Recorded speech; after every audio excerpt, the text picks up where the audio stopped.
see all the thing I never see. They say this how I get man so lucky. But I thank me for the run me family. Now no bad mind boy they can stop me. And every show I smiling cause trust me, love is so lovely, boy. And I'm far from finished, boy. And I can't believe it. See I'm far from finished, boy. Love the life that I live in. I say na na na na. I say na na na na. Say na na na na. I say na na na. I say na na na.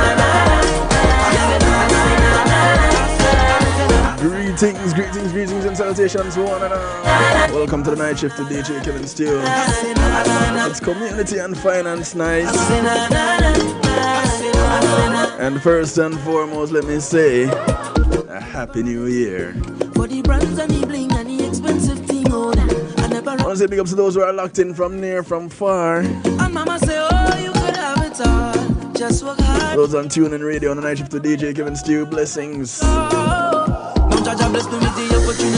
Those hailing from across the pond, One Harmony Radio. Top of the morning to you over there in the UK.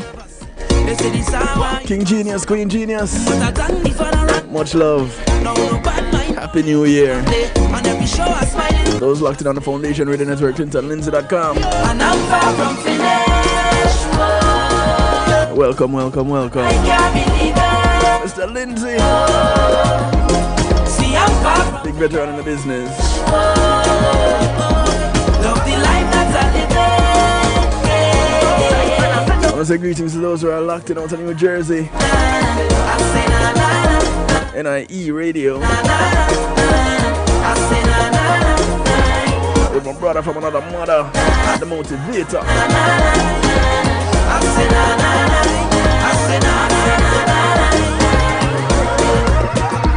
Forever thankful for doubters and the past and the people who laugh on us.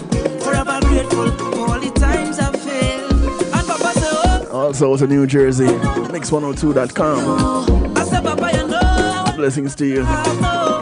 And their sister station in Jamaica, Earth 96 FM. Symbol putting in the work. Blessings from Bridget. Happy New Year.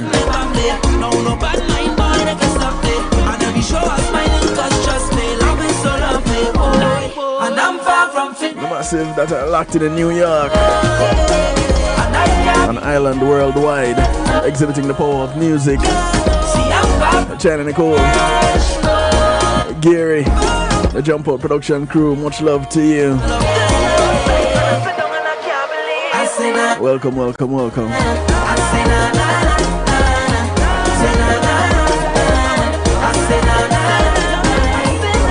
I want to say Happy New Year to those who are locked in on YouTube Live.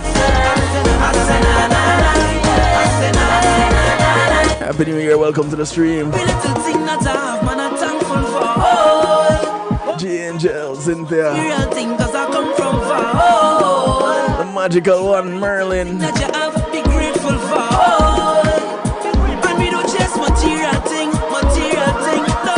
Kicking off things with the sound of voice. A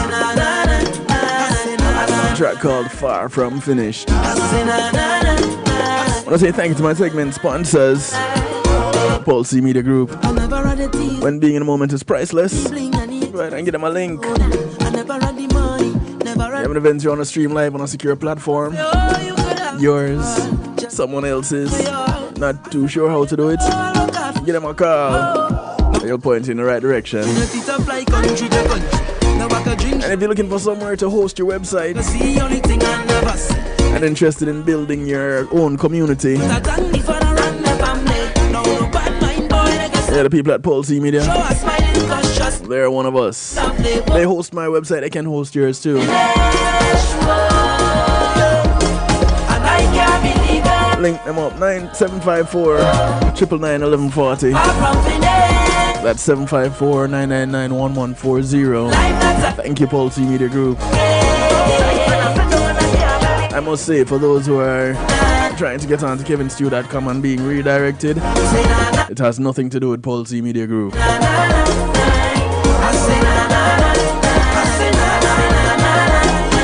That one is the domain host, not the website host. Yeah, I'm in communication with them. I want to say thank you to Althea and her Healing Heavenly Hands.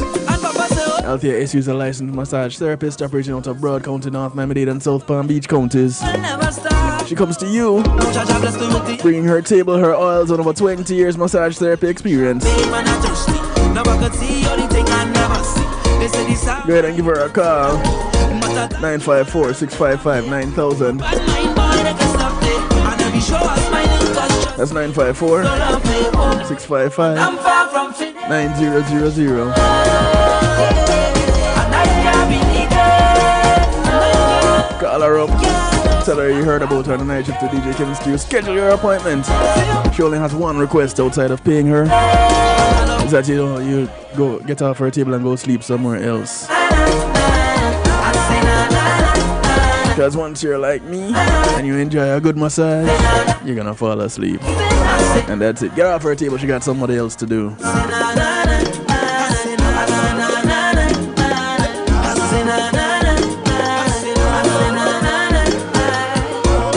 want to say thank you to the global base. For the brands and the bling and the expensive thing on. I never had the money, never had nice living. And mama say, oh, you could have it all. Just work hard for yours. I say, mama, you know I work hard for sure. Now Jaja bless me with the opportunity to fly. The global base. Now I can drink shot. Navigate your journey across music, marketing, and more. It's a realm where social spheres awaken through their mastery.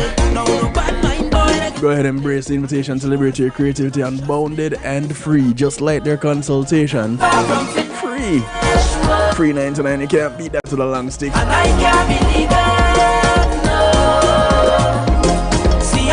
The global base, your catalyst for everything related to music, marketing, event planning, social media. Let's get them a call.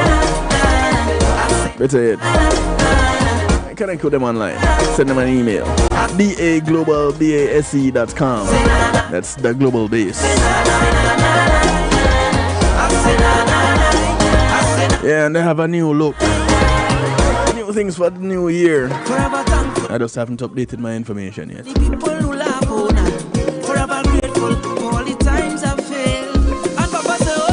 want to say thank you to McNeil Trucking. McNeil Trucking is a licensed and insured mover in the state of Florida. Veteran owned. So if you want to move from the Keys to Jacksonville, from Naples to Palm Beach, from Pompano to Pensacola, and all points in between, want to move some things into storage, you don't have the manpower, you don't have the transportation. What if you want to move out of town, as in out of the state, or you want to move into the state? They can help you out with that too. Give them a call. You have the name, you have the number. McNeil Trucking, 954-406-9740. That's 954-406-9740.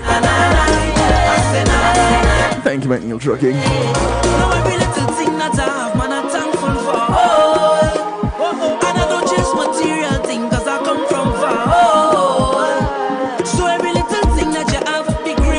As a reminder, don't hesitate, don't wait. Go ahead and get your copy of the audio book today. It's called Empowered. Essential concepts and strategies every woman should know about self-defense. Authored by Jonathan Field. Narrated by yours truly, Kevin Steele. Available on Audible. Get your copy today. Get one for someone you know, male or female. Don't let the title fool you. I learned so much when I was narrating it. You'll learn a lot from listening to it.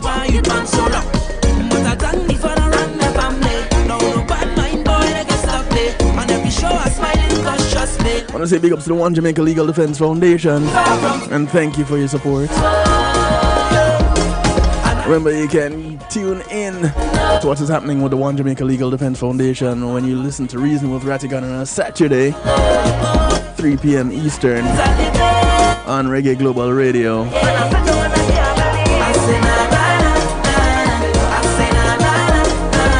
Do you know their main goal is to hold the government of Jamaica accountable and to the best interest of the people of Jamaica. So catch attorney and former supervisory special agent Mr. Will Rattigan. Yeah, he retired from the FBI, not from practicing law. As he hosts this broadcast every Saturday, 3 p.m. Eastern.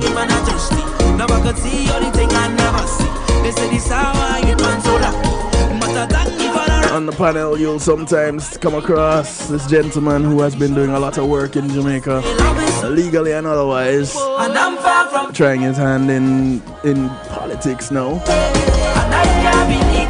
Mr. Isaac Buchanan. Remember to check out his broadcast, Context Matters, on Reggae Global Radio on a Thursday, 5 p.m. Eastern, as he puts things into perspective. Some of you know him as Cartel's attorney. Some of you know him as the little girl with the locks attorney. Some of us just know him as Isat. Some of you know him as Big Youth's son.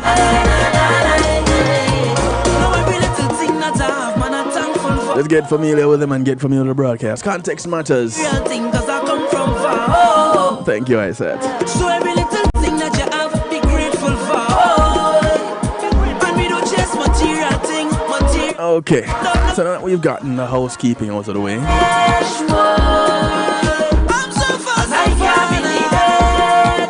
we're far from finished. We're just getting started because you're just started. And you have the opportunity to call a friend, tell a friend, friends of your friends, friends of your enemies, enemies of your friends, and your enemies too. Call up somebody, anybody, everybody. Let them know. It's Community and Finance Night right here on the night shift to DJ Kevin Stew. Our special guests. They're all special, you know, I say this all the time. Tonight, we're graced by a daughter of the soil, the land of my birth.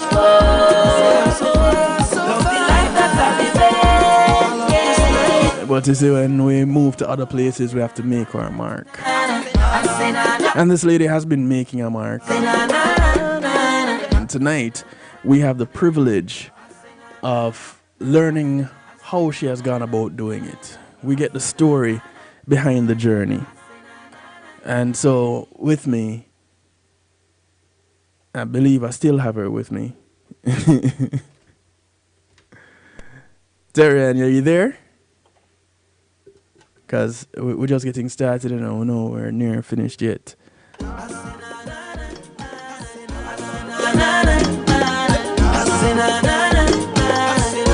I don't know where she went. She was here just now. I never had it easy for the brands and the bling and the expensive thing. Oh, I never had the money, never had nice living. And mama say, oh, you could have it all. Just work hard for yours. I say, mama, you know I work hard for sure. Now Jaja bless me with the opportunity to fly country to country. Now I can drink champagne when I thirst. Now I can see only thing I never see. They say this how I you man so rock. But I thank me for the run my family. Now no bad mind boy they can stop me. And every show I smiling cause trust me. Life is so lovely boy. And I'm far from finished boy. And I can't believe it. No. See I'm far from finished boy. Love the life that I live in. I say na na na na. I say na na na na. Say na na na na. I say na na na na. I say na na na na.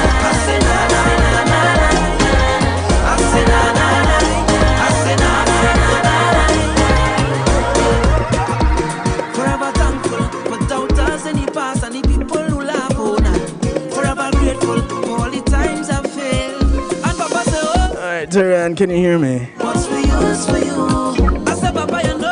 I can hear you. I can hear you too. Jaja bless No, I just want to see you. the right country. Yes. Now you want to see me. Okay. Now I can see anything I never see. They say this how I There she is. There she is, ladies and gentlemen. mind boy, they can stop it. Don't worry, y'all are gonna get a moment to see what I see. And I'm far from finished. I feel like a Christmas carol. Do you see what I see? This is my night clothes. This is your night clothes. People, Yeah, man, I'm nighty. people, you know what? Let me put you on camera right now because Let me can't tell it all. people, look at what the lady says are night clothes. This is how professional this woman is. She goes to bed wearing a blazer. No, I went to put a blazer over my night clothes. No, sir. No, nobody can tell me different. This is exactly how she goes to bed. Ladies and gentlemen, here she is. Her name is Miss Terriann McKenzie. I have her up full screen, and it's apparently it's past her bedtime. You know, she's hardworking. It really is, and I'm struggling. You're getting the best of the half of me, because at the end of the day, I'm very tired, and this is the best of the half. You know what? I'll take any bit of you that I can get. Well, I'm gonna have to reposition you. Because the camera looks like I'm off in the corner. It does look like you're off in the corner, but I can fix that because I have all kind of tricks. Good. You just didn't know. I don't know if they told you, but Just make sure you don't get the whole of my night clothes. That's all. I want to get some of your night clothes. Don't worry. How are you, Terriann? Happy New Year. Happy New Year to you as well. All the best. I thank you. I thank you. As I adjust up your screen, I'm working, multitasking over here, making a few last minute adjustments to your video. Yeah, I'm a Zoom. Them cancel the pimple man fight with them face. Well, you know, we get to show off everything over here. So if you don't want people see it, don't have it. It's all right. So, New Year, 2025.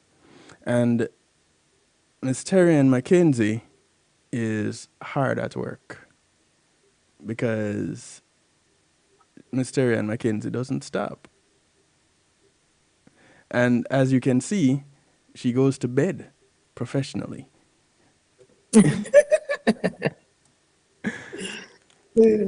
So here she is with me. Ta-da! I'm back.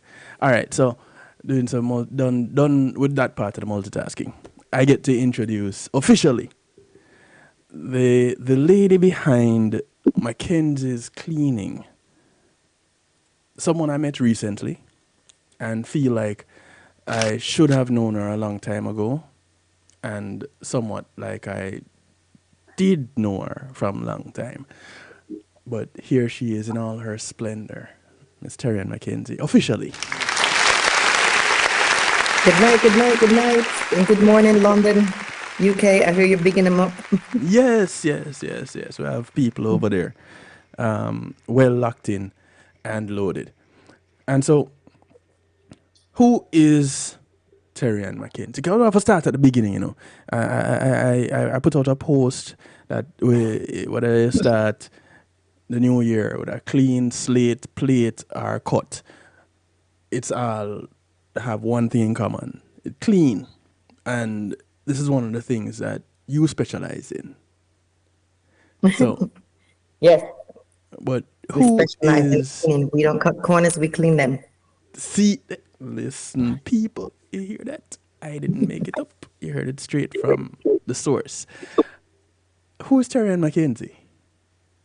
Terriann McKenzie is an entrepreneur and a philanthropist and a mother. So many things. Okay, we got time. We can talk about them. I should say, welcome to the Terriann McKenzie show.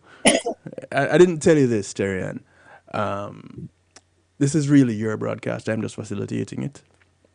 So I am a guest in your space at this point, and we're getting to know each other, and we have a few eavesdroppers. Some people from Jamaica and Canada and here in the US are online in the chat on YouTube. Big ups, big ups, big ups, everybody. People saying, welcome, Miss Terriann. So they want to know, who is Terriann McKenzie? You've been, you said, an entrepreneur, but before you got there, you started somewhere. And so who was Terriann at age 12? At age 12? Yeah. You going that far back? Yeah, because it have to start somewhere. So who was Terriann at age 12? Terriann McKenzie I was most definitely in Jamaica. At age 12, I probably just was finishing school in George Headley and transitioned to Meadowbrook. And I didn't stay long there. I came here to the United States within those 2 years, 12 to 14 years old. Okay. So I started my migration process from my mom and my dad migrating here to the U.S. So I officially went to high school here in the United States, but I did start Meadowbrook High School, and I did attend George Headley Primary School. Coming from Corville Gardens, that's where I got my start. Corville Gardens. Down the road from where I used to live, and you went to the school. My Where you big used to live, sister. Duane Park? No, Duane Park is down the road from where you used to live. Well, across the road. I lived initially in Zeta Gardens, and then I moved to Hughenden. So I migrated to the US from Hughenden. Okay. Bobby Digital and I were neighbors.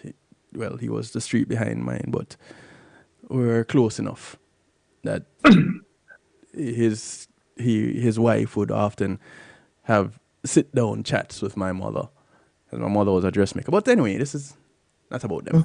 It's about you. So migrated to the US at age 14. In the age of 14. Yep. Okay.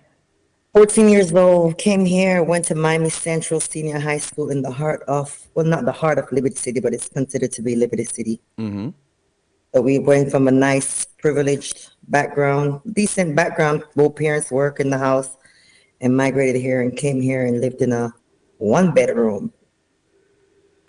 New struggle, coming from having my own room to sharing a room with everybody who migrated with us. And everybody included. So this is your mother, your father, you. Actually, we kind of broke up because my mom, as I recollect, my mom started over a whole new career. She went to nursing school, and my brother joined the army. My sister went off to school. So it basically was me and my mom in the one bedroom. Okay.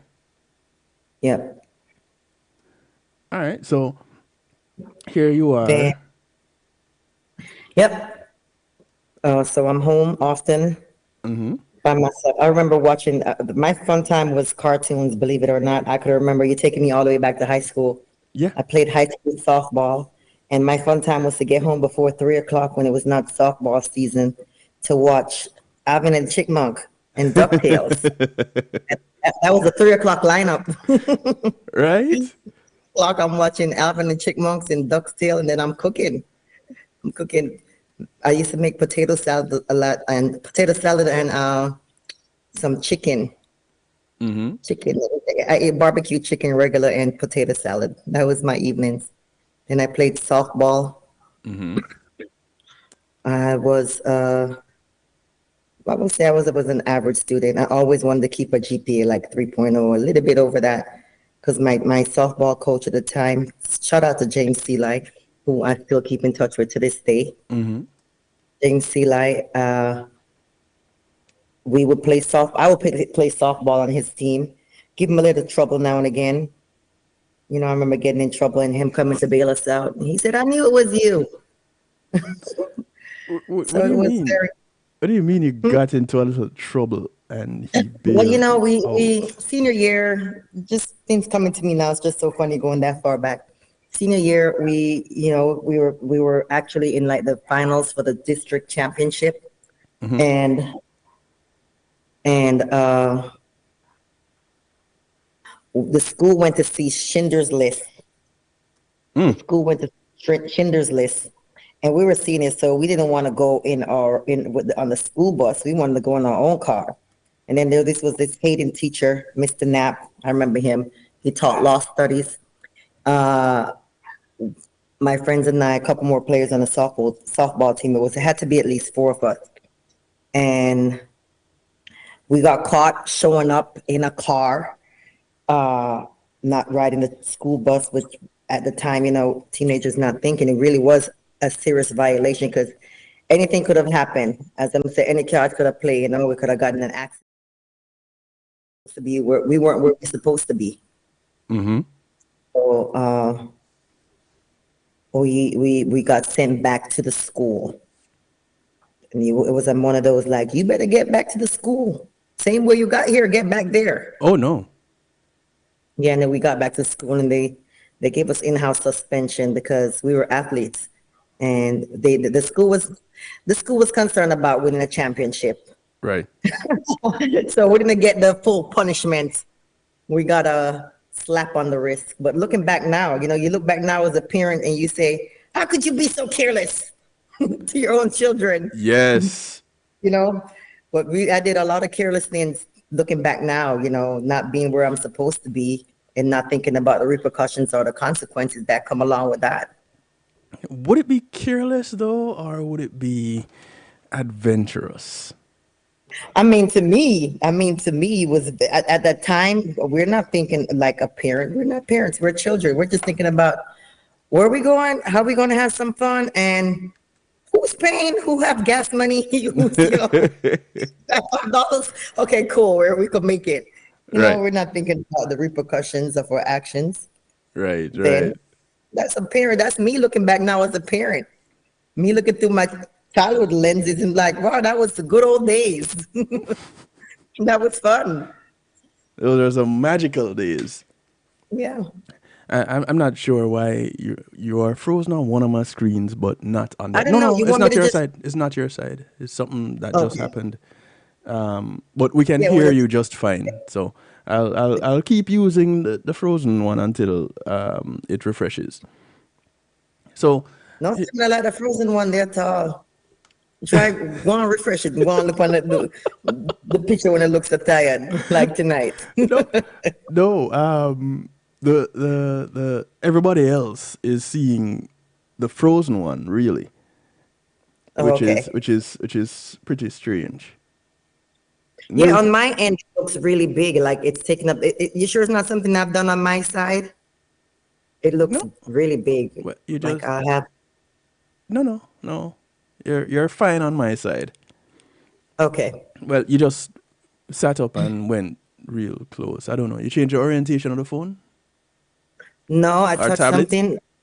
Is this better? Yeah, because you just I'm on my computer. yeah, okay. You just zoomed in a whole lot. Strange. But I tell you, it's 2025, so technology is doing some new things. No, I'm dead serious because my website, the domain host of my website changed. And so since the last broadcast I did at the end of December, I hadn't been really able to get into my website. And I'd change the settings and get in and then can't later on that day or the next day. So it's technology doing a thing for 2025. I don't know. I must still be in 2024 and it went ahead. But either way, we're going to catch up. But everybody is hearing you just fine. Okay, cool. So, right. So, yeah, you're just thinking, how do I get to enjoy life, basically? Yeah. And that's fine. Because as young people, that's kind of the thing that is expected. You're expected to be enjoying life. And so now that you look back at that and you say, hey, you know what? We're kind of young, wild, and free. Yeah. Looking at your children coming up now, when they're doing some things, you give them the listen, I know what you're doing. I used to be that person. Right now, my son just come home and I'm gone to school from 8 o'clock and I'm gonna come home 10 o'clock and I want to know which class takes so long. Which, how old is that son? My son, this son is 20, Uh, 20 years old. but lady, No, I'm not. First off, I'm not for them house. So once you're in the house, you get to ask any question. What school takes so long? all right, Yeah. I give you that. I give you that. I give you that. I'll leave that one right there. So, all right, you got through high school Yep. and you came out of in school suspension. Then what? We're gonna skip over some stuff. Let me see. So after high school, well, high school, then graduation. Got in Right, right. trouble some more. Got in some more trouble. Went to beach one. Oh, this is a funny story, and I have to share this because I tell my kids too. I did this to my daughter the other day because cars are way more fancier now, and you could actually locate a car without just a book up. But one Right. time I went, me and my friends, my mom would allow me to drive to school because she was a nurse and she worked at night. So she allowed me to go to use her car during the daytime. So it was senior skip day. What's the big head frozen picture you have? it was it was senior skip day, right? Senior skip day, and of course I'm skipping because I'm a senior. Right. You know, my mom, I'm first generation here from Jamaica. My mom don't know nothing about no field trip form. I signed all of them. She don't know nothing about no Oh Schindler's no. List, senior skip day, any of those stuff.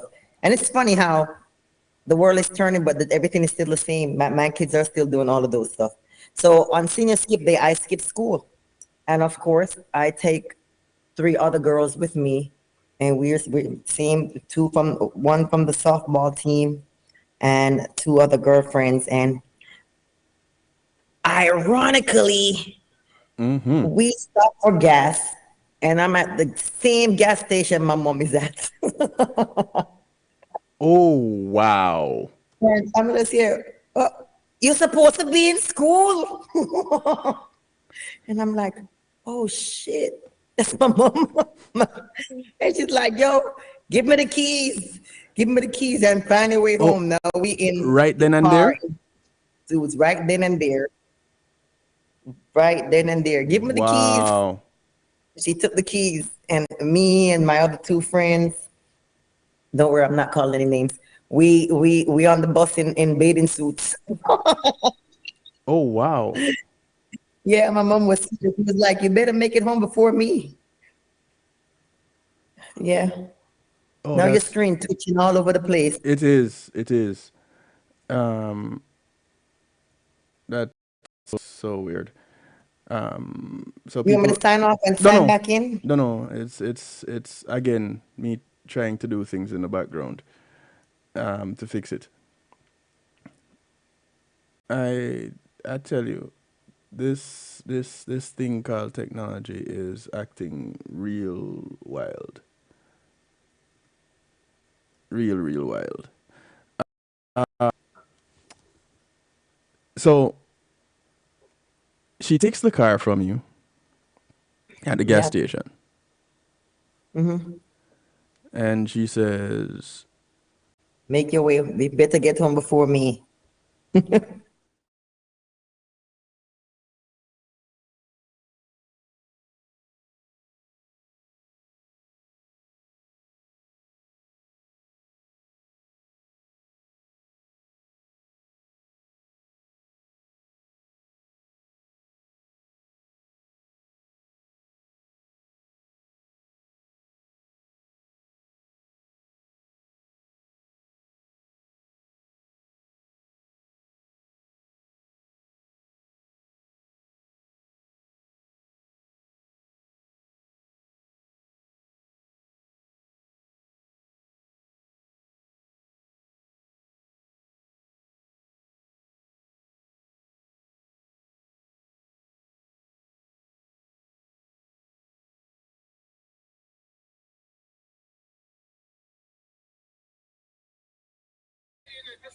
Terriann? I'm here. Oh, okay. Whew. Right. So Technical difficulty now.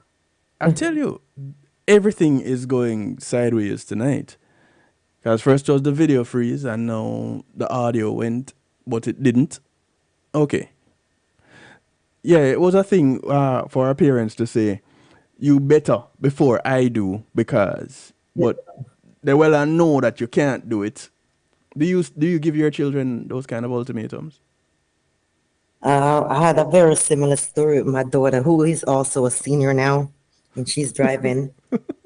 And yeah. And I did the same. I did the same thing my mom did. You better reach over for me.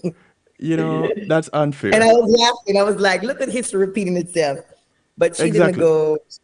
She didn't go. She didn't skip or anything like that. But I just always tell her, you must call and check in before you make any moves. Because I want to know where you are, and especially in this culture we live in now, in this climate, it's like, Right. it's a little fearful when you don't hear from them at a certain hour when they get home at a certain time. Right. Right. So she didn't call or check in, phone dead as usual. And but I could locate the car. It's easy to locate the car. Car is on the app. So I just follow the app and I show up at this was like some little eatery. She and her friend was there. And I was just like, yeah, well, why are you here? This is not where you're supposed to be. you know. And I told her the same thing. You better get home before I do, and take the car keys, only to go back with her to get the car. Oh no. Yeah, you didn't really think it all the way through, did you? No, but I know I was having a mommy moment. Like my mom did this to me, now I get to do it back to her. So that was funny. And I was telling her the same thing. And we laughed about that Sunday dinner yesterday. It was so funny. So sometimes it's just like creating moments, like this Right. happened to me. Let me do it to her, like, yeah. So But it's fun. so now here you are, mother, going through some of the same things with your daughter that your mother went through with you. Yes. You have decided at some point, you decided that, well, first you had to make some kind of conscious decision to choose an individual and then start a family. And That but wasn't conscious at all. okay, as where could be,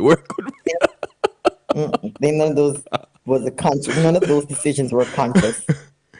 okay, One of my child was actually planned. Only one.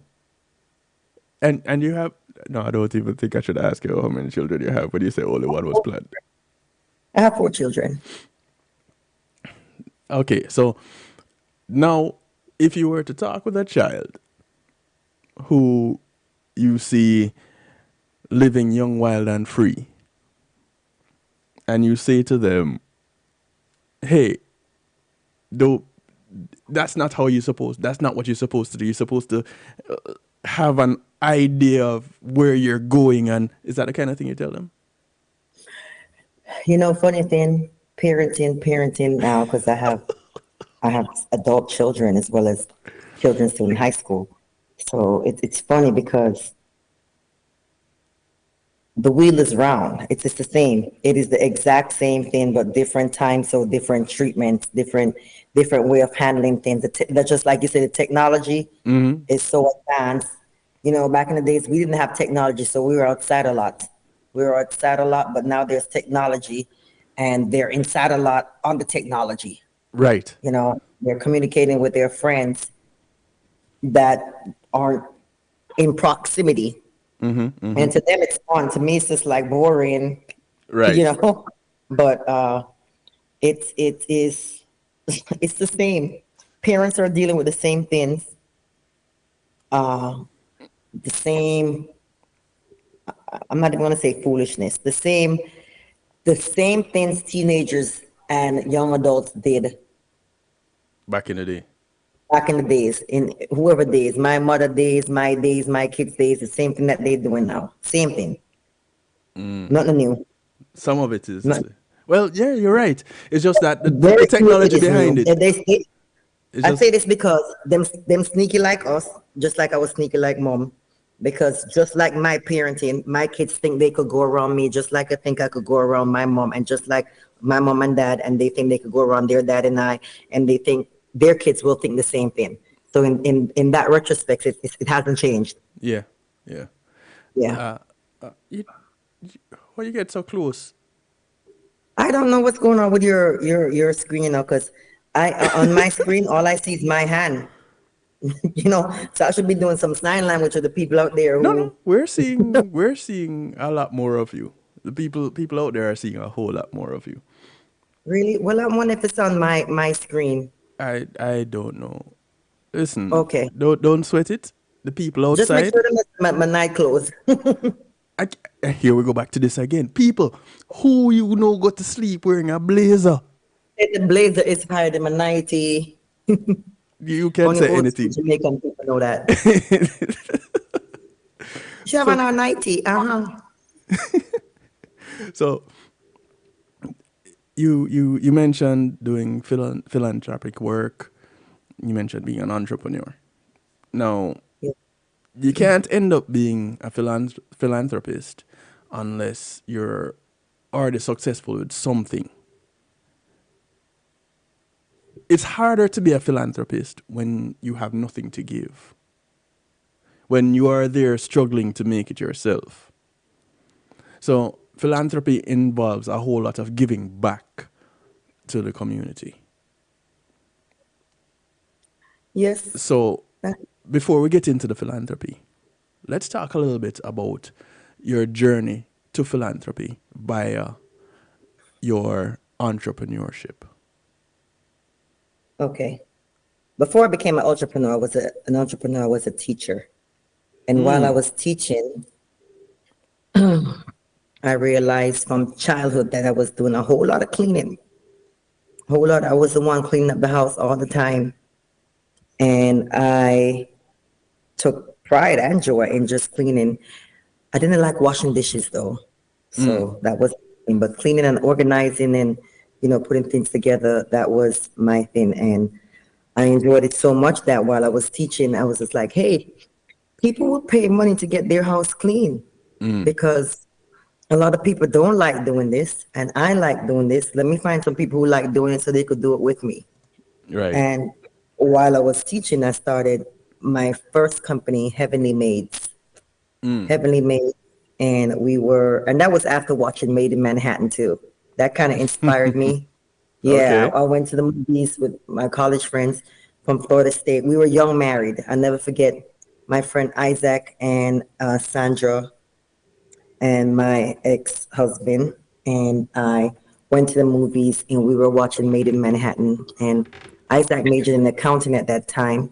And I was telling him about it. And he was like, I could help you and you could do it. As a matter of fact, let's do it now.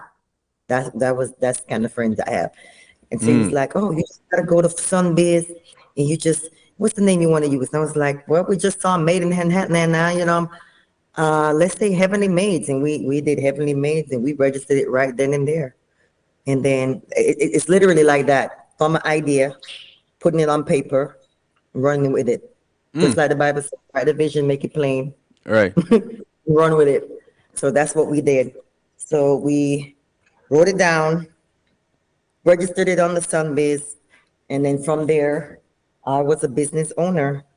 So my son there, I'm a one dog, Yeah, but anyway. So, He didn't come into the shots. I didn't see you. no, I'm my tiptoe around me purposefully, but it's okay. When we're done, my mother hand him up. Yeah. So, yeah, Heavenly Maids was born. And, I was trying to do Heavenly Maids while I was teaching. There was a gap years there because I moved away and then came back, but I kept the business going. I always paid, keep the business open. Right. And then when I came back, I just said, you know what?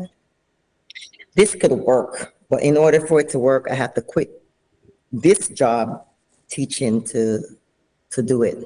And that was Everybody thought I was crazy. Everybody was like, "You're leaving your good job with your benefits. You got benefits. You have 401k, and you have, sick days and holidays, pension plan. You leaving Right. your good job Yeah, that's a to go good start life. a company." And so, but how long into after you started Heavenly Maids was it that you decided that you're going to quit teaching? Okay, so it had to be within 3-4 years. Okay. Because I remember I was doing the house cleaning, it was going well, and then the market collapsed, and house market collapsed, and no one people were losing their house at Right. that point. So it's like, who paying for house cleaning? I can't pay for this house. Right, right, right. When I pivot, that's when I pivoted, and I switched Heavenly Maids. I converted it from Heavenly Maids to Mackenzie's Cleaning. Okay. Yep. So in business, you have to know when to pivot. That's a very key factor. Like, you should be able to assess the business and see if the business is working, and if the business needs to be a different business. But for me, I'm in the same industry, but it's two different. It's two different areas. It was house cleaning, small offices, to switching it to government contracting and commercial cleaning.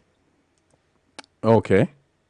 Yeah, so that was a big pivot for me. And that had to be I made that decision in about 2012, 13. Yep, I'm not going to be a commercial cleaning company. So I had to go out and learn how to do business with the local government, looking into some of the local programs, you know,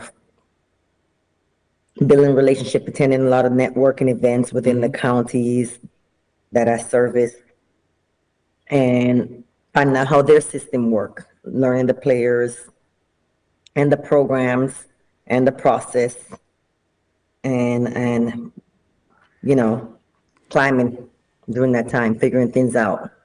So we're gonna bounce back and forth a little bit. No problem.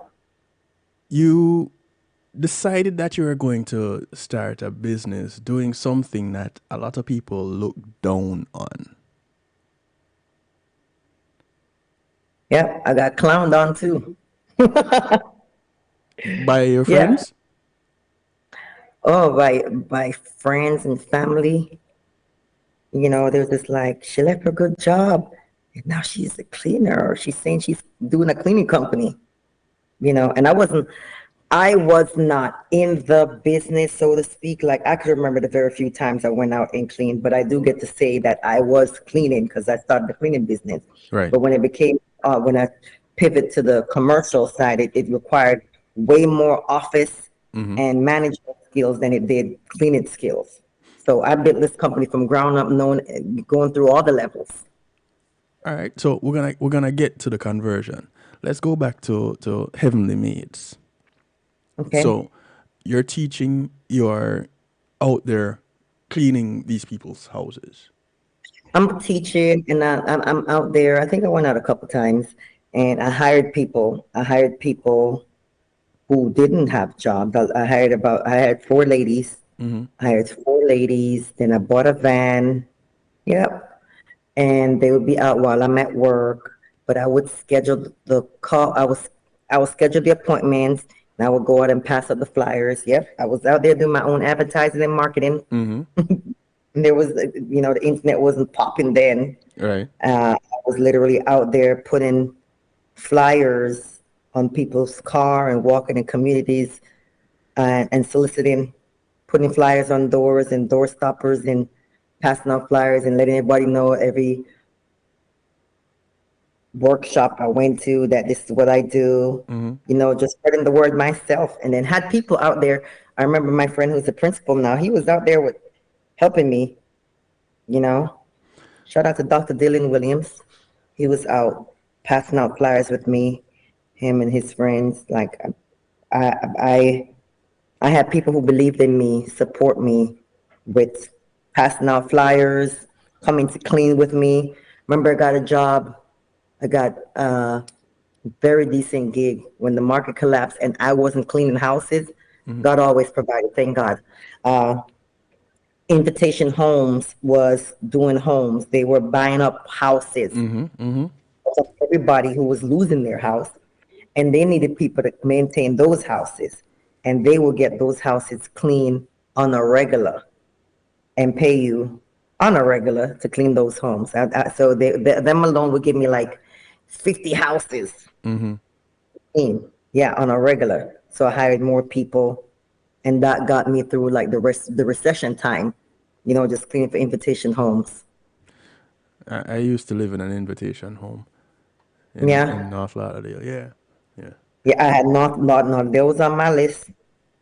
Yeah, Wilton Manors, Coral Springs. I had like Dade, Broward, Palm Beach, all over, because I think that was their market. Dade, Broward, and Palm Beach. We're doing a lot of houses. Yeah, and sometimes the houses were spick and spank.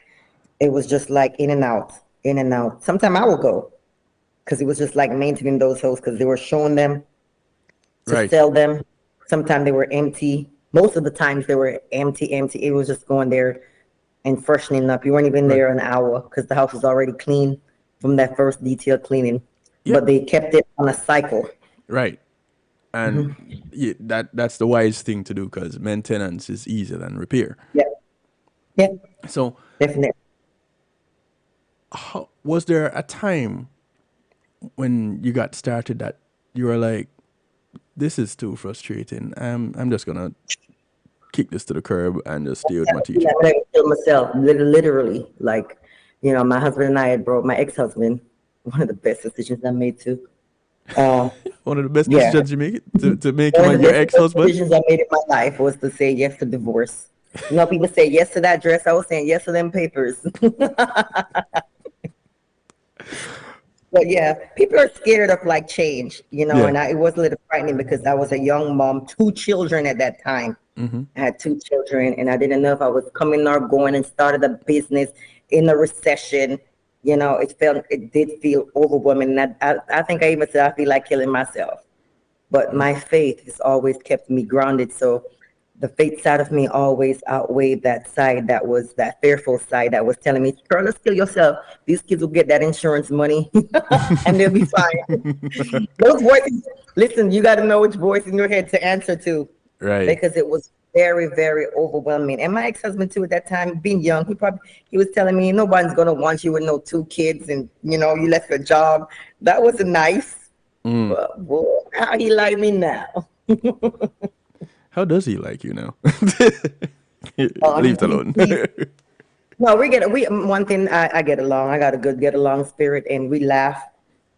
I turn everything into a joke. After the tears dry up, you have to find a way to laugh at yourself in life, and laugh at your mistakes, and you know, you have to dig. You have to. If no one's gonna laugh more than me at me for the things that I've been through in life. So I was there laughing with them, but it's a joke. It's an ongoing job. No, because he said if we were still together, I would be more successful if we were still together. Okay. Move on. Out to you, because you think you slick. Big up my you. Big up. Yeah. So yeah, he would laugh. He would say to me, "Now, you think you would be more successful if we were still together?" And I was like, my answer to him was, that's an answer. That was my answer. Because sometimes no answer is the best answer. If you think that in your delusional head, yes.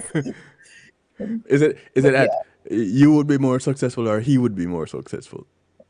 He's still trying to find success. Bless his heart. Yep. So I think it's more. He did say that to me the other day. If we were still together, you'd be more successful. So I was like, oh. How did you address that frustration, that wanting to throw in the towel? Listen, no joke. I honestly didn't feel like killing myself. That was one of my lowest points in life. I felt like killing myself. I felt like this cannot be it. I did not sign up. Most women who go through a divorce and have children did not sign up to raise children by themselves. So it's a blow, and it's something every woman can relate to. Like, what? God, I was married. And it wasn't like I was married to, for like, I was married. When I got married, I was doing all of these right things, and following God's order and plan, get married. When you have a child, and then, coming from that background, that Jamaican background, and if I get married and pressure, I delayed the engagement and the marriage. It's like my conscious side saw all the red flags and the writing on the wall, but faith, well, religion, not faith, religion and parenting kind of like confine you to this notion that, okay, you guys were engaged, never got married. Now you have a kid, you should get married. And but due to other circumstances, you need to get married, and I just sort of kind of ran with it because I'm okay. I have a kid now, and this man needs to get right side up with his citizenship so he could work and provide for the family. So let's just do it. Right. It was like that, but it wasn't like, oh, I'm getting married. Mm-mm. I mean, it was my high school sweetheart, and I did have love for him, but 21 years old, you don't really know yourself. Me not encourage no 21-year-old to go get married. You barely getting out the house, barely getting to know what colors you truly like, for real. I don't think a 21-year-old, if you don't have, marriage is so huge. Like, I think for marriages to work, both people have to have some level of faith and religion in their life, because marriage is an act of God. But it's not just, but marriage so diluted nowadays. People, another topic. Coming back to that one there. Me and you went on we're gonna have to do that one on a Wednesday night when we're doing real talk. Yeah, man, we'll give you some real talk. Yeah, we'll do that one. And people, y'all heard her say call her back for it. So she's coming back, right? There'll be another one. Boy, make sure you have some alcohol to drink, because you're going to laugh. And it's going to be so raw and relatable. You will enjoy it.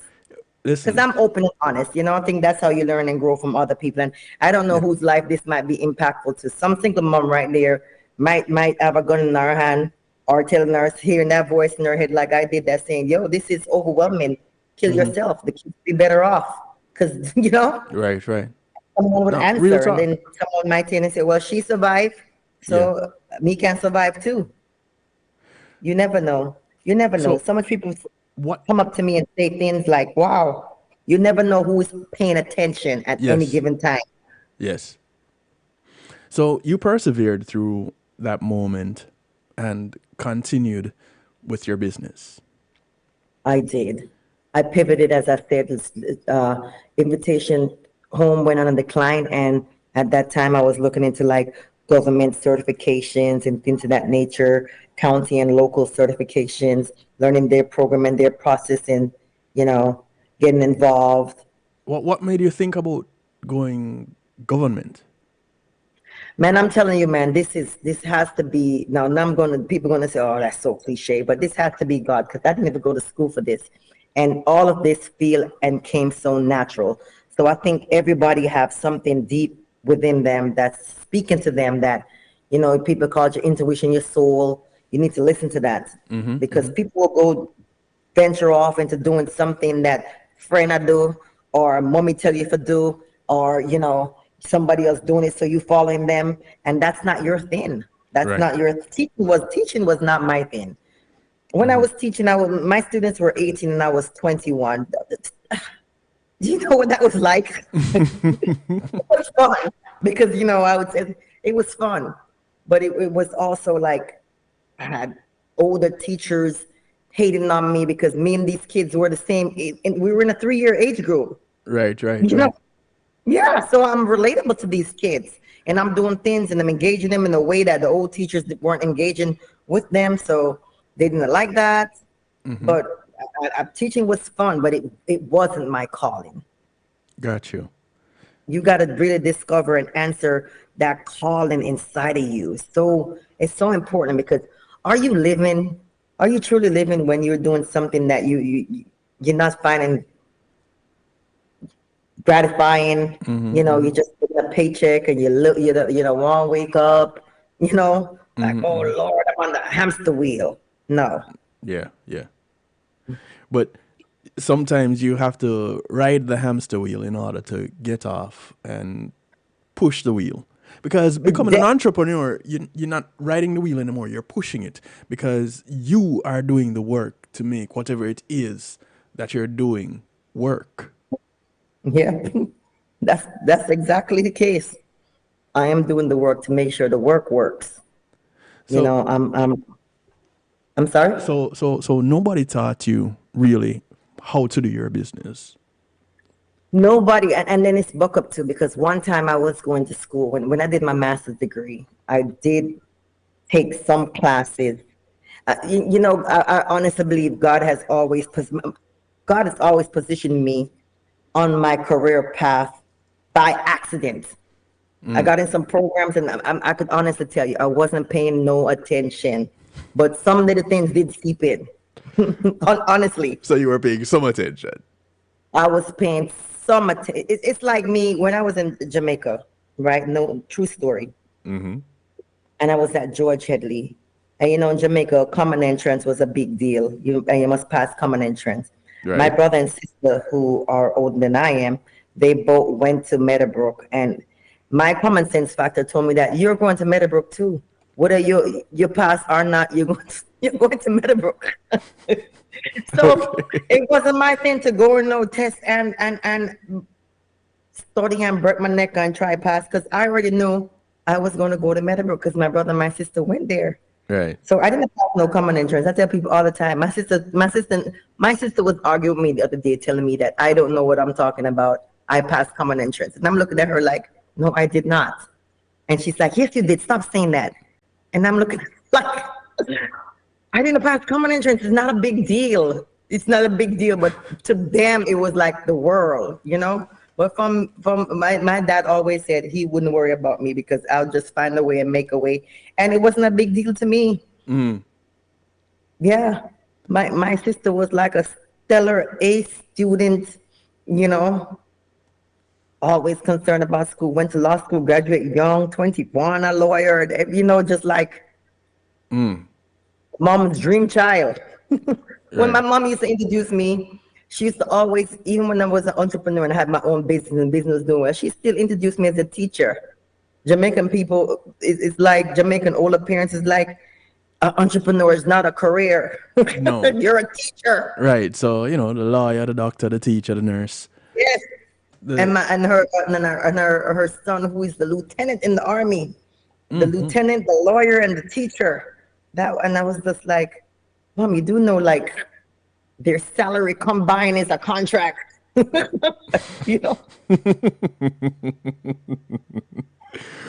I didn't say that or force that. I just like that was her thing. Yeah. That was the old Jamaican. So. Way of doing things. They were always praising, oh, they have degrees and they have, that was just their way of doing things. Now you could be like, my son is a YouTuber. Right. So although you do have your degrees, you did do the academics.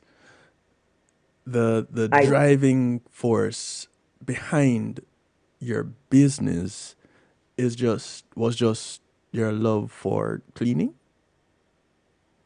My love for cleaning, my independence, my wanting to just make my own schedule and be on my own time. Yes. But when you start a business, you basically have no time because you're always doing the business. I'm always doing the business. In the beginning, the preliminary stages, that is 100% true. Like I was clocking at least 16-hour days, being a mom, because I would always make time for the kids. And when the kids go to bed, I was at the business again for another 4 or 5 hours. It was but it didn't feel overwhelming. It had to have been overwhelming, but it didn't feel overwhelming. Like things were just, I couldn't turn my head off. Right. Yeah, so I had to like get everything down on paper. You know, when it was flowing, it was flowing. Right. Yeah. So And, when you put in your bid for your first government contract, oh, what this was is that funny. like? Okay, so true story again. So my very first government contract, which one came first, the chicken or the egg? Hold on, let me see, because I kind of got some things back to back in the same year. Okay, so I did the 8A certification, and I remember going to this site. It was a federal site, and man, I was bold. I am still bold, but then I was like, I went to a site and it had to be like 16 people on this site walking through this compound. And I'm like, I'm there and I'm saying, man, I'm going to get this, man. I'm going to get this. And then I was so bold. I told the people, everybody could go home now because I'm going to get this contract. I'm going to get this contract. And I don't know if that contracting officer was just like impressed with the confidence or what. I emailed them and I started telling them that, I'm a young 8A company, and do you know that you have the ability to sole source this contract to me if, blah, blah, blah. And he responded. He was like, oh, I told him I'm new at this, but I'm good at this. And he gave me a chance. So you just never know. You just never know. You have not because you ask not. And I'm always asking. That part. Yep. And So I knocked on that door. I sent him the email. I did what I was supposed to do. And he reached out to me and we made it a sole source contract. And I'm still on that contract. I'm still on that contract. how long is that now? This is at least 11 years. Wow. This is at least 2000. Well, let me not lie. 10 years. 10 years. 10 years. Oh, such a big difference. 10 years, 11 years. 10 years. 10 years. 10 years. It's 10 years. Yeah. 10 years I've been there. Thank God. Yep. So, would you say becoming successful as an entrepreneur has a bit to do with luck? Because you mentioned, boy, I don't know if it was God or just luck. I don't believe in luck.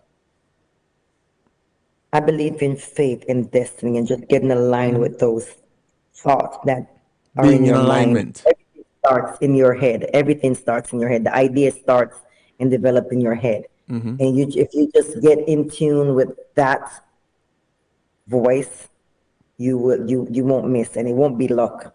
It'll be like you're walking in your destiny. This is what you're supposed to be doing. And when you're supposed to pivot, just like a pivot from Heavenly Maids to McKenzie's, you will get that. I'm feeling another pivot coming now. Okay. I hope you're writing it down. So No. I mean, like, I know I'm working on other things, but you just got to keep listening to the voice that I listen to the voice that got me this far. right. So Yeah. you can't really go wrong with it. No, you're not going to go wrong with it. Even when it's wrong, it's still right. It have a way of just auto-correcting and yeah, trust me. Even when I believe like, really, I'm doing this. Why am I doing this by myself? And it's just like, for me, like I said, everything has to do with my faith. I'm not ever alone and ever doing this by myself. Right. So it does have a way of working itself out. So philanthropy. Let's touch on this a little bit. You've managed to land a few government contracts, which are pretty much sure money. And so now you've also had this pull on your heart to give back, because nobody gets into philanthropy just for kicks and giggles. So what was it that drew you to becoming a philanthropist? And what kind of philanthropic work have you been doing? 1 second. Is the dog outside? Why did y'all leave her outside? I knew I heard the dog. I'm texting the kids like, it's a dog outside. Sorry. Okay, philanthropy. How did I get involved in philanthropy? Well, I've always been doing, uh, come, I've always been doing some level of giving back. I've always volunteered, always tried to volunteer by teaching the kids to get involved in volunteering. You know, I see my son, he does some volunteering now, and I like that because that's something that I'm showing them to do. But I live on that philosophy that each one teach one, and don't forget where you're coming from. Right. You know, get where you're coming from. So go back and get someone too. You know, bring someone Right. Right. up when you're going out. Not, don't think it's going to be. What are you doing? Okay. Yeah. Yeah, my son's walking around. Yeah, I saw his, and there he goes again. Yes. Oh, well. Yeah, I don't know how to. It's cutting on the alarm. Yeah, so you know, each one teach one, bring one up. I've done a couple stuff. I'm working on some things now. Some things are coming up in the near future here, and I'm partnering with Jura to, you know, expand my philanthropy through my organization Mila, and I want to do some more giving back with Jamaica, in Jamaica. So you With, started an organization called NELA? Yes, Mila stands for McKenzie's Entrepreneur and Leadership Academy, which through that organization, we do a lot of give back. But what I really want to do is teach young students, like middle school to high school age. I don't know if this alarm is going to go off. Is this normal? Okay. It just said that it's armed. I don't even know. When I'm upstairs, I don't hear this. So Oh, yeah, it's fine. it sounded like it was going to go off for me. No. Yeah. Yeah. Yeah. So through Mila, I plan to do what I wanted to do. What I really want to do and will be doing is like right now, Mila offers scholarships and books and things of that nature for college students. But as we develop it and we go out in the community, we're going to be doing more than just that. This Okay. year is a year that I really want to nurture it some more and do some more giving back to George Headley or Meadowbrook. But I feel like those schools are not needy schools. I want to team up with some schools in some more rural areas, and I plan on doing that with Jura. Okay. For the listeners who don't know, Jura is the Jamaica Urban Relief Association. I've had them on this broadcast as guests before, and we've maintained a contact. And this is how Terriann and I met, actually. Jura recently had an evening of togetherness, we'll call it that. A few people involved in Jura as members, as sponsors, and me. And Terriann and I met then, and as a result, I asked, she said yes, and here she is. Now, it's not one of those, I guess it's not very often that a man will proposition her and she'll say yes, but after I'm that, saying yes this year. oh, what I asked last year. Good one. But this year, I'm saying yes. I got this year kicked off last year. Yep. So, Mila, you went back to doing something that you left. Now, are you directly involved with helping these young minds, to help to mold these young minds to becoming entrepreneurs? Yes, but I must say it has been a struggle. I tried to partner with a church one time.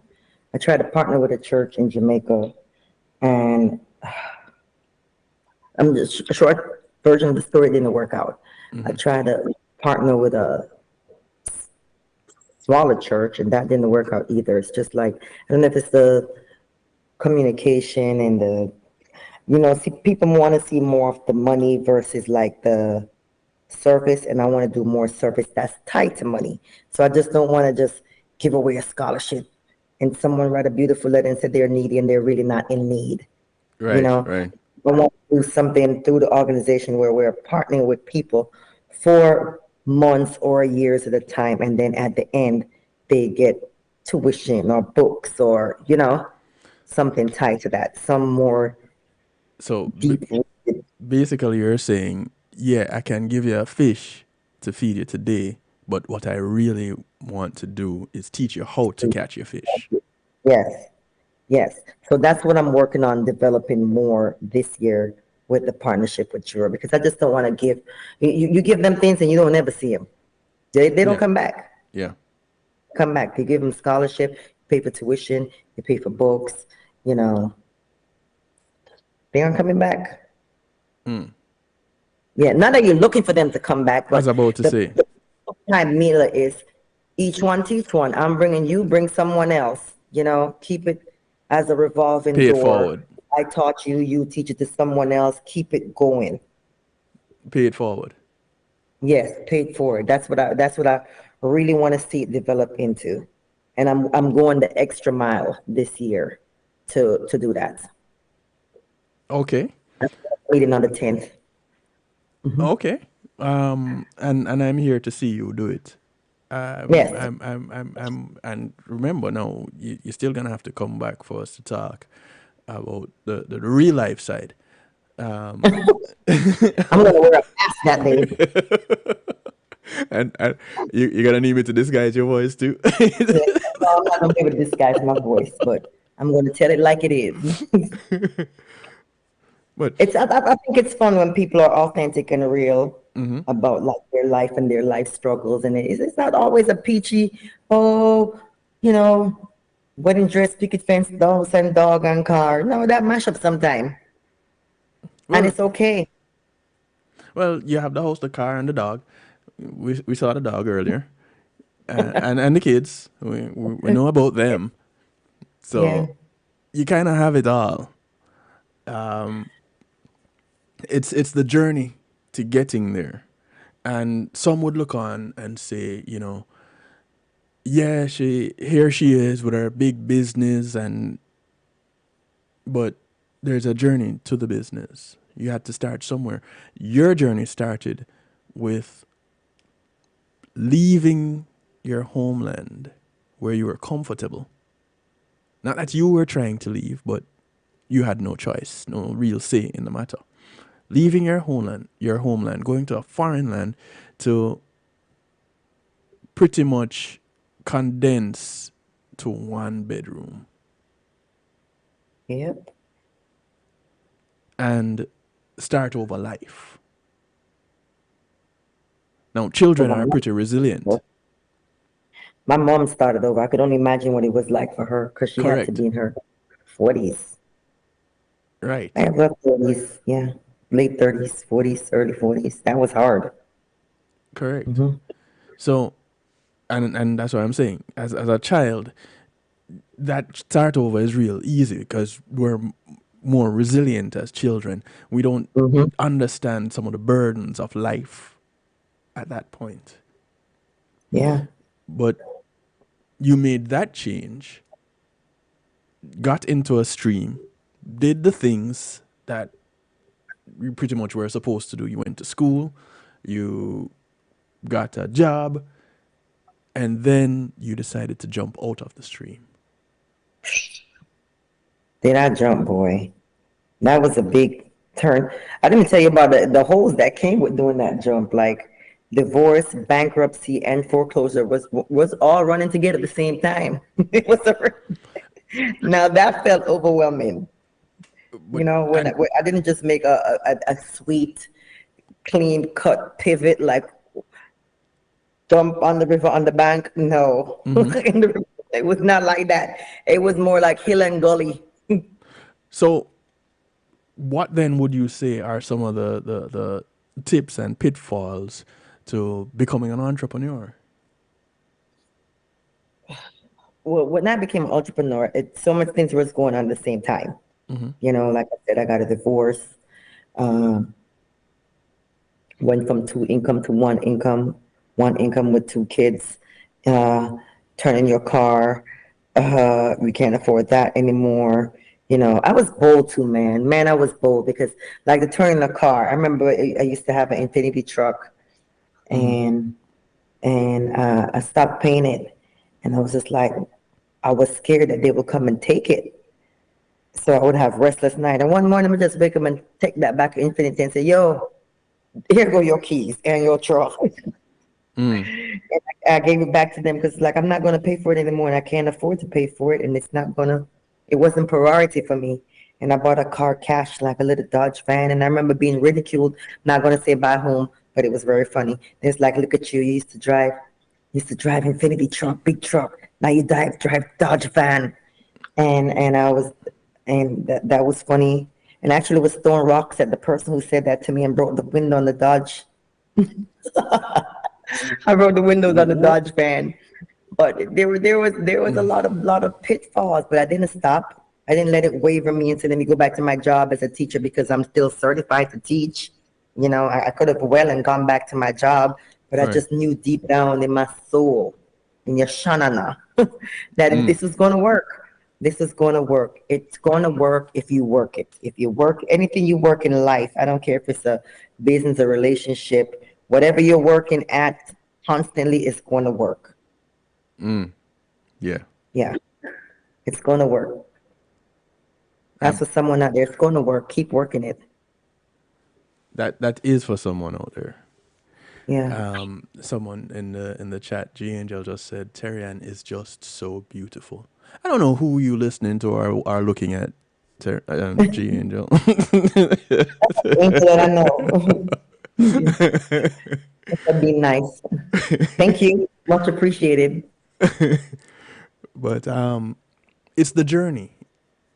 The journey is not going to always be peaches and cream. Right. And you're going to look back at the journey, like I said, and now I'm able to laugh at bankruptcy, foreclosure, how did those negative things help you? How did those negative situations help you? Man, how did they help me? Well, first of all, you got to grab the bull by the horn for me, just like with the car situation. I knew I couldn't afford the car anymore, and it was a struggle for me to keep it. It was a struggle for me to keep the car, and I was just like, you know what? What's the right thing to do here? Get him back them car. I'm just like, whatever card is going to play, let it play. I'm going to give you back your car. Give you back your car. You're going to put on my credit for how many years? 2, 3 years, whatever years. Do it. Hurry up and let the 2, 3 years start counting now. Instead of trying to hold on to something when something new is out there. Something new is out there. I still had transportation. It wasn't as luxurious as the Infinity QX80 or whatever it was, but I was still getting around. So I had to regroup and refocus. Like, what's the focus here? Drive nice car or have transportation? It was to have transportation for me, And it's like, okay, you created all these marital bills and now you're paying them. Why are you paying them? The other person not paying them. Let that go too. Let that go. Let's get this process. Let's start these 7 years of bankruptcy because I'm not going to pay these bills. I'm not the one who create, like fessing up to this is the problem. What is the solution? Once you know this is the problem, you just got to confront the solution. Like problem, solution, next. That's it. This is the problem. What's the solution? Let's move on to the next thing after that. Yeah, and just tackling them one by one and just like, you did something wrong. Here's the consequences. Deal with it. Yeah, you got to be able to do that. You got to be able to do that. Win, lose, or draw. Like the sooner, Doc said this to me one time. He said, whatever come up, just deal with it right away. If somebody says something about you, if you did something wrong, it can't go any further than the you confessing to it or saying, yes, it's so it go and what's next. Like, just confronting whatever it is, foreclosure, bankruptcy, divorce, whatever it is, just say, yes, this is the situation. Yes, I'm going to fix it this way. And yes, I'm moving on from it. Next. That's it.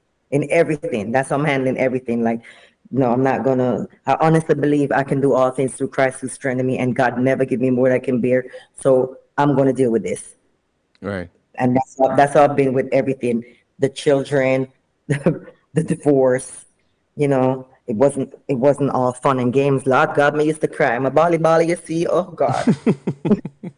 Yeah, mama used to ball when everything happened. Like, oh, why me? I'm such a good person, But when it's like, why not me? My why me turned to why not me? I can handle this, Right. Right. Who better to handle this than me? Yeah.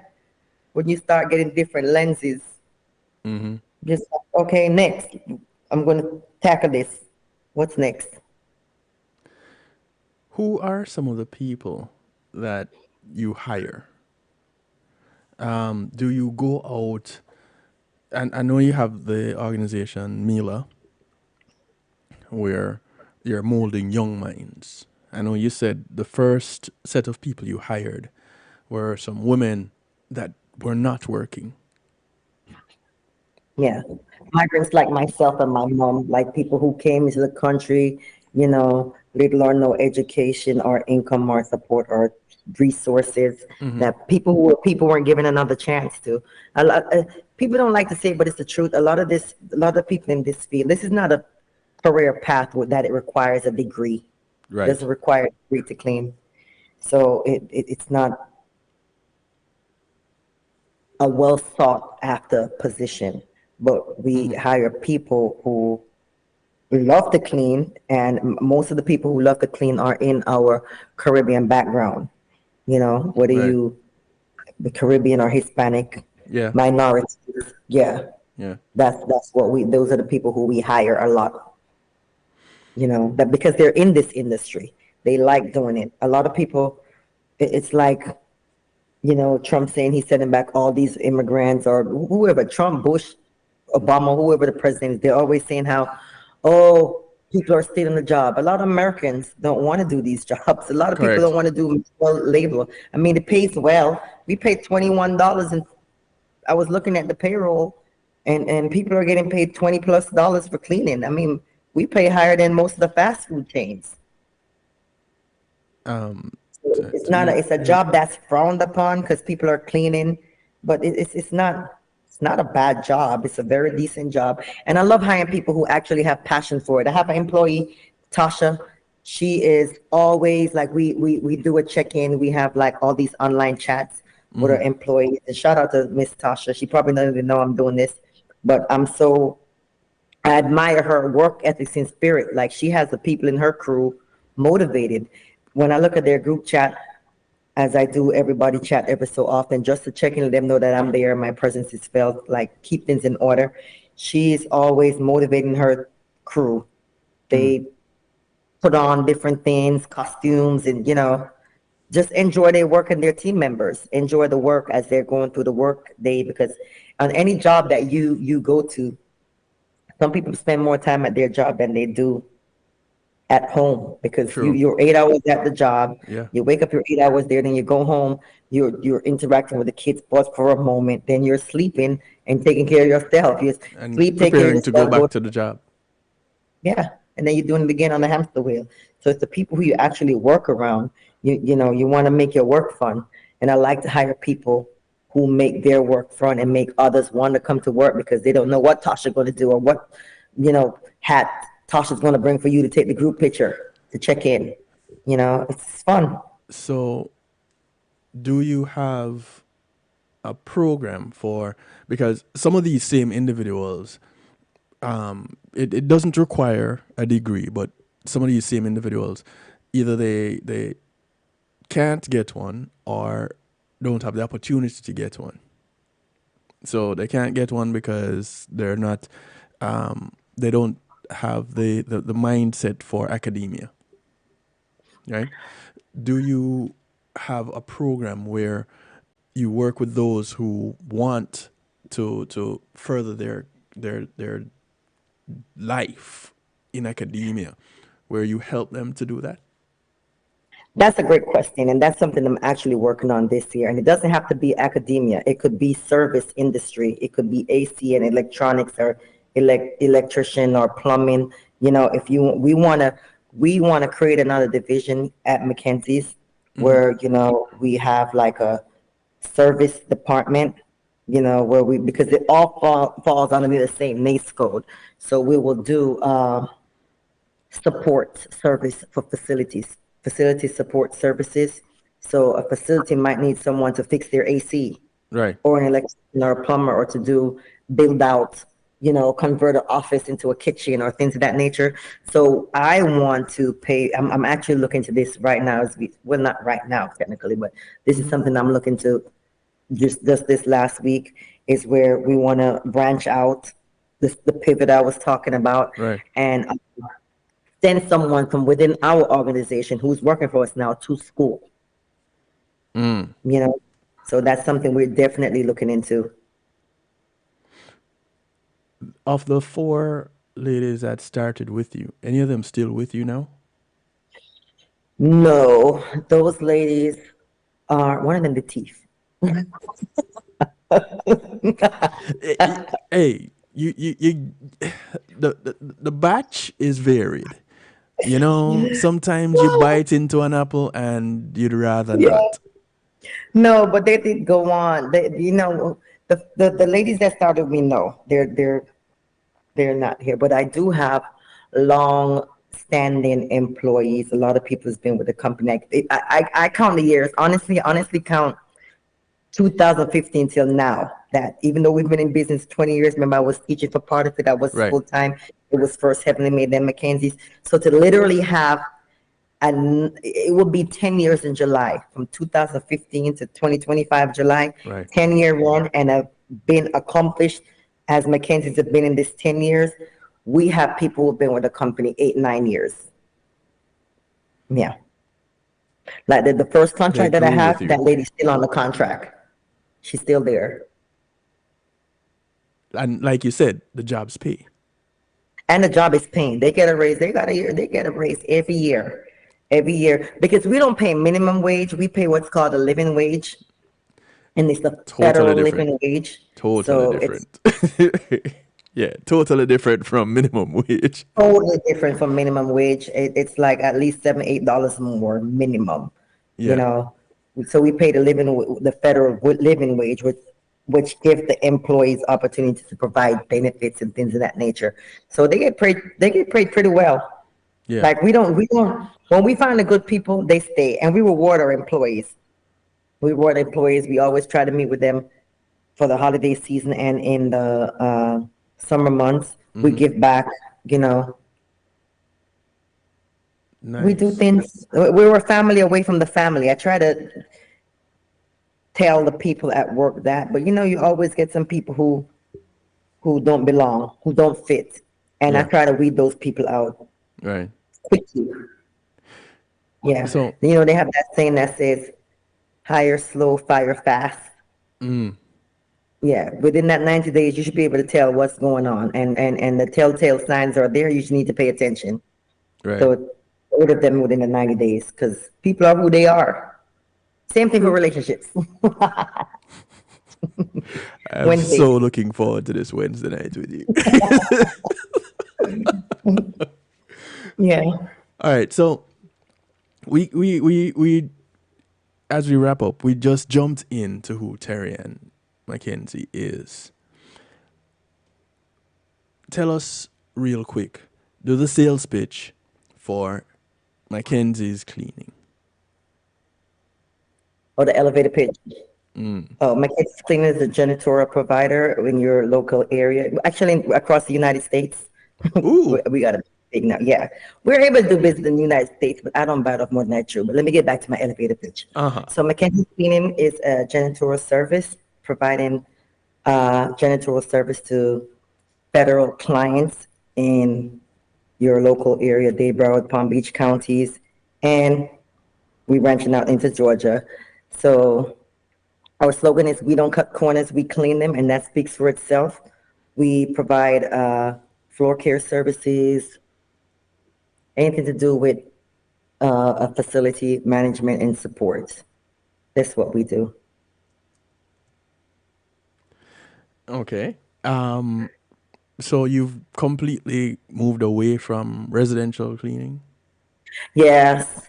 I don't believe in I honestly don't. As you grow and you get bigger, you should say no to certain things so the next person can eat. Like I don't think I should be in both arenas. I don't. I Right. know people who do it, and it's just to me it's tacky because I'm like, dude, you just won a $3 million contract. Why are you bidding on this $2,000, $5,000, $10,000 project? It's just greed to me. Like if you're in a certain arena and you're doing it at a certain level, Right. let that other person, we all going up the ladder and going to die. You know, Right. like Right. Right. Right. when you get so big, it's like you're in this arena now. Why would you want to go and bid on a building that's paying $2,000 a month? Let that firm that's just starting out do that. I don't like when big companies do that.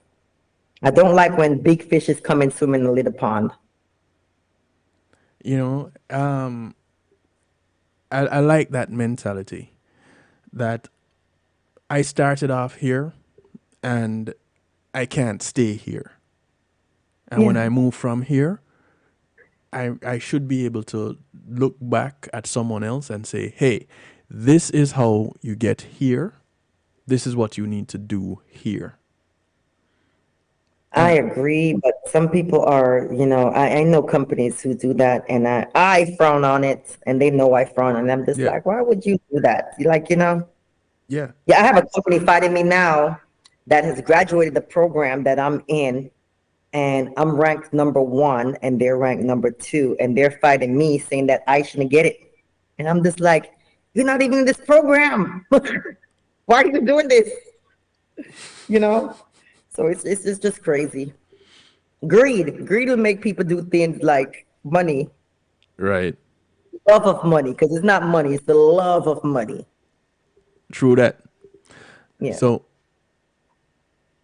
I hear the individual who thrives, a big portion of you is to help others, whether it is individually or as a business, because that what you said, leave that for the person that is just coming in.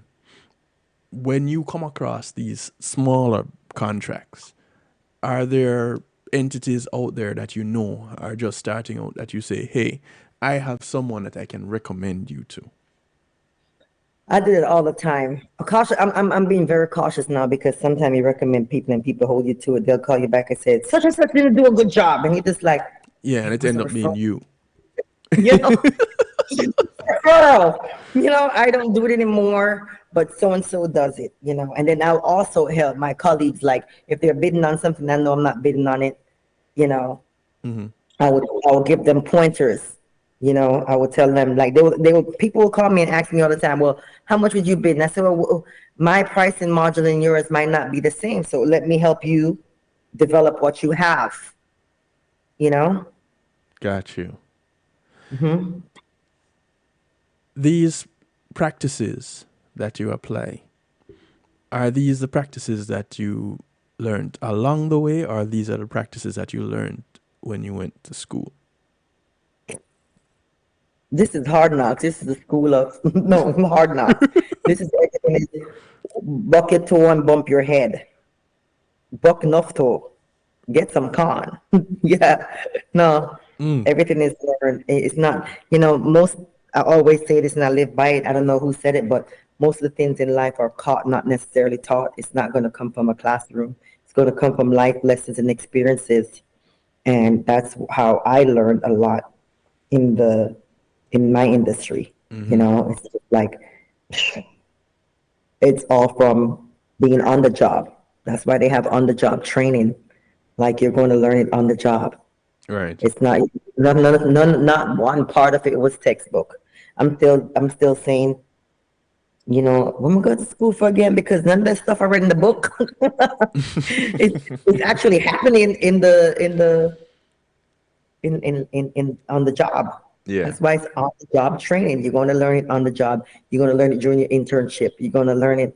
I think the only things that you learn from a textbook that you apply in life is like med school or a lawyer. They have to know the law. Or med school, you got to remember this is a kidney and that's a liver.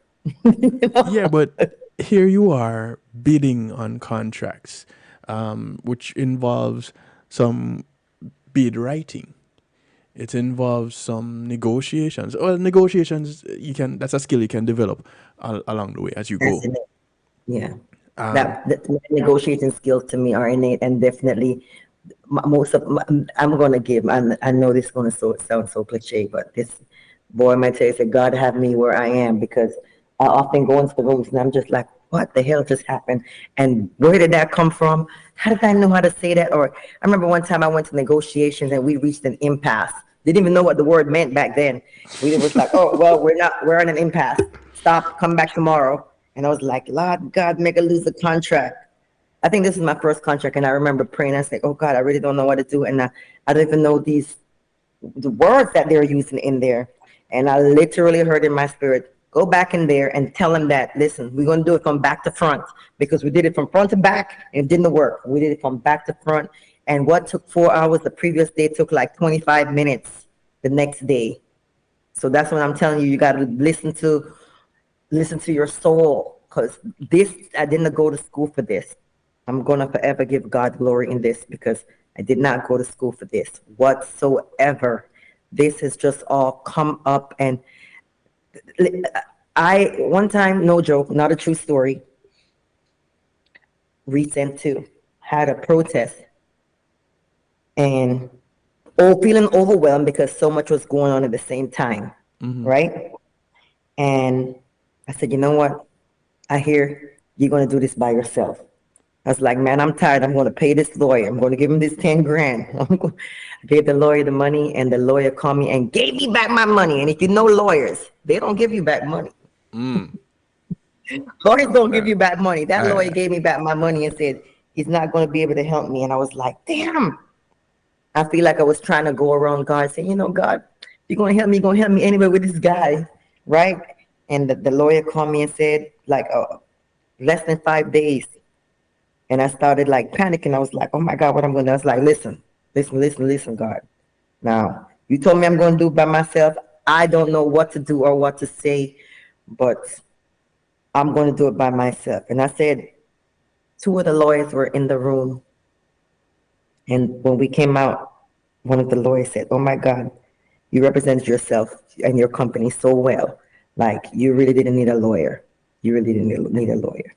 And I was like, boy, God get the credit, God get the glory, because God knows. I did not want to do it, but we did it. And for me, and for a lot of people, I'm just saying, get in touch with yourself, because everything about you and everything you're going to need is already inside of you. Just follow those thoughts. If you follow the thoughts is consistently wrong and you're going down the wrong path, that ain't the right thought. But when you follow one and it take you to another one and then another one, and it's all coming together, you're like, this is the way to go. It's an arrow.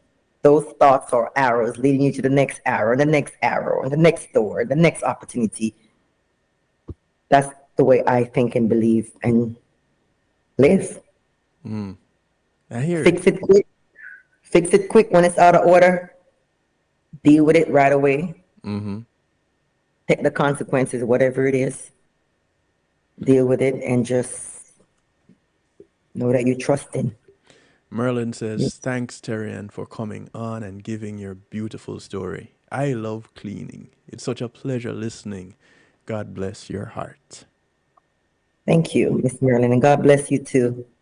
Trust your instincts, your guts, your soul, your shanana, whatever you call it. You know, when we met,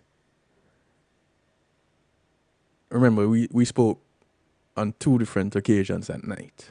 So when we had the initial introduction, I went away and something said, you know, you need to invite her on to talk. And I was like, but talk about what? And then as we were talking, you mentioned helping young people. You mentioned, or I think it was Roxana that mentioned your involvement with Jura and how you've been helping. And I just said, okay, So this is why I need to invite her. Now, and this is for the listeners and viewers. Terriann and I didn't talk about what we're going to be talking about tonight. No, and I did ask you. I said, send me a script because that's what I tell you. I do a little public speaking from the government Right. end, and I did ask you. Let me see what you're going to ask me and question me about first. He was like, no, it's freestyle. Yeah. I was like, okay, let's have a go at it. Yeah. So what you heard from her was not rehearsed. At all. It's coming straight from the heart, straight from the experiences that she's had. So you're getting it raw. I'm getting it raw. Because we didn't talk about any of this that night. No. We didn't even have the time to talk about all of this that night. I was rushing. I had another engagement. Yeah. And so the invitation was extended. And she said, you know what? Can we do this in the new year? Yep. And I said, this will be what we'll start the year off with. And this is an awesome start for the year. Mm-hmm. And I want to thank you. You're welcome. As the best dressed person to go to bed that I've ever seen in my life. You know, I want to be professional, but I obviously have on my night clothes on. I'm so tired too. I had a cupcake. Listen, nobody out here would believe that. But if that's what you said, then it's true because you said it. Ladies and gentlemen, you can follow McKenzie's Cleaning on social media. It is there. And connect with Terriann. Terriann will be back on the night shift on a Wednesday night. It'll be probably the next time we talk. Unless people have some questions on the business side, on the community side, and they want to hear more about probably some more developments with Mila. Yeah, then definitely we're going to be talking about Mila. So Yes. you'll be back on a Monday night. You'll definitely be back one Wednesday night because we need to get to the other stuff. Yeah, then you probably have a dating show after that for me. No.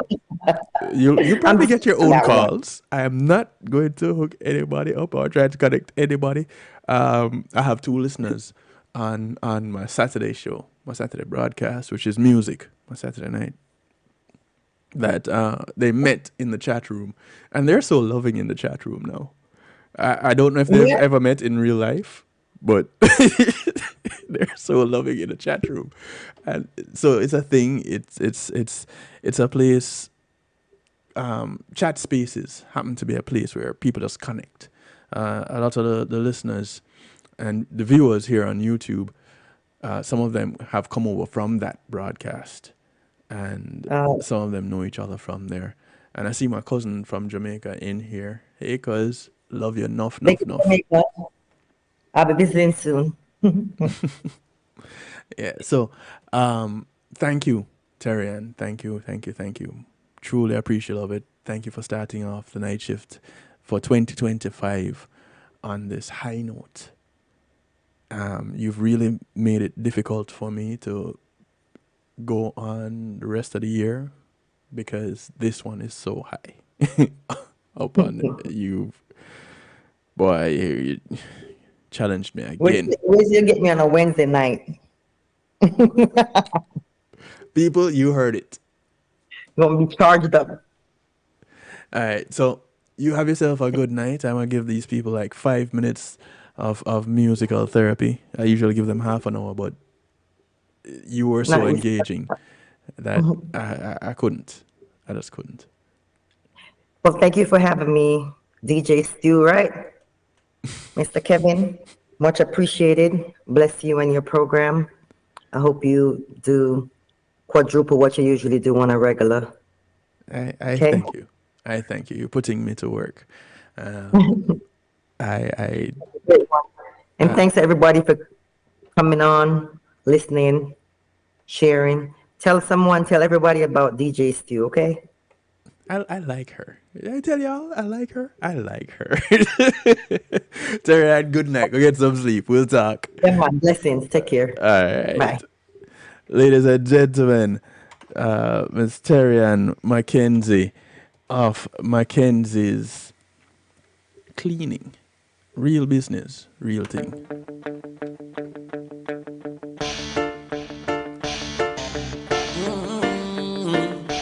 Never give up. And this is Terriann right here. Never give in. Want to never give up and never give in. You try and you fail. Music from Brimstone. You fail to try again.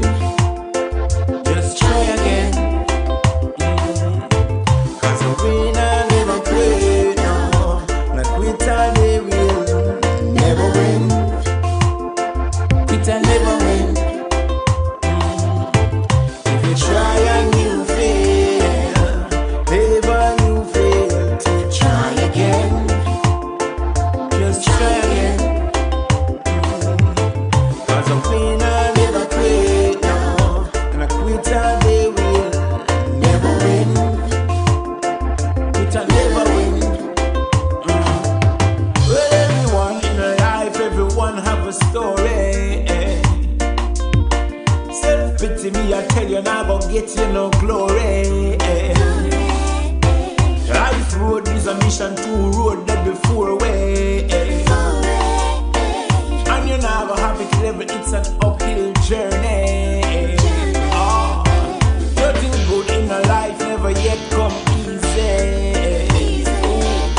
We have to fight to survive from who was a little baby. Challenges in life where we have to embrace it. And if you think you have the biggest problem, you must be crazy. Oh, if you try and you fail, never you fail to try again. Try again. You see, I tell you about this technology. Cause a winner never quit, no. How is it that my main screen ends up being something else just now? Quitter never win.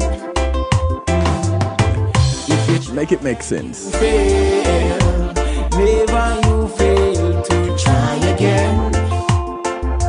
Try again. Ah, boy. Cause a winner never quit, no. And a quitter they will never win. Quitter never win. I want to thank you all for tuning in. Sometimes you try a lot of things and a lot of things fail you. Thank you, G Angel, for the heads up. Because of failure.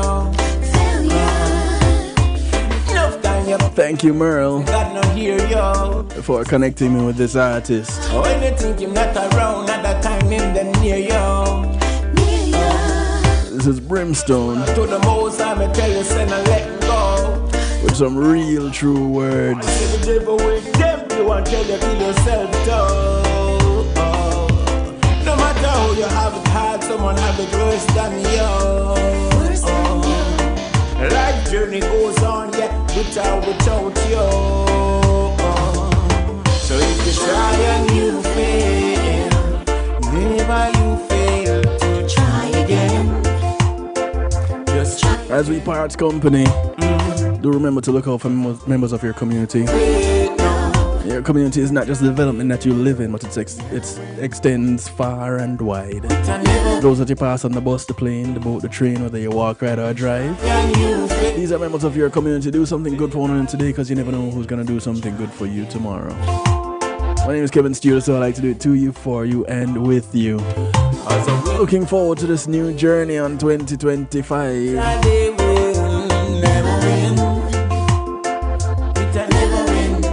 I know in the rebroadcast people are gonna say, what? 2025 when they're listening to this again in 2 years. Y'all take care until we do it again.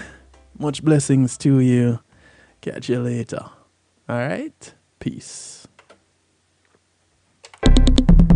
Greetings and salutations, one and all. You're invited to tune in to the Night Shift with DJ Kevin Stew. It airs on Mondays with Community and Finance, Tuesdays with Healthy Love, and Wednesdays with Real Talk from 10 p.m. to midnight Eastern Time.